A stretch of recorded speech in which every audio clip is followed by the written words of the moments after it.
नमस्कार। ओडिया महक किचन रे आपण समस्त को अनेक अनेक स्वागत। आज मु आपण मानक सहित शेयर करबा पई नेकी आसीची छतु मसला बा आपण माने कहि परिबे छतु तरकारी, किंतु आजिर छतु मसला को आमे पूरा यूनिक स्टाइल रे बनेबा। प्रथमे छतु को आमे भल से धोईदबा, ताकू छोट छोट पीस करके काटिदबा। तापर दुईटी आलू को गोल गोल करी छाणिकी रखिदबा। तापर दुईटा पियाज हल्का रे छाणिकी काढ़ीदबा। तापर आमे नै जा गोटे बाउल, सेथिरे धुआ हेतबा छतु को रखिदबा। छणा हेतबा आलू, कंचा लंका, गोटा रसुण, पियाज, अदा रसुण पेस्ट, दही देकी गोलेदबा।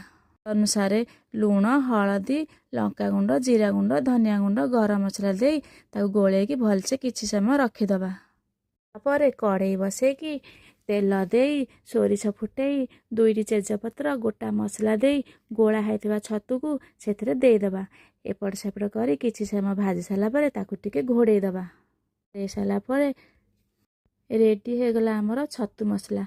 आपण मानको वीडियोटी भल लागिथिले लाइक कमेंट शेयर करिया को जम्मार भूलिबेनी। रहिली। जय जगन्नाथ।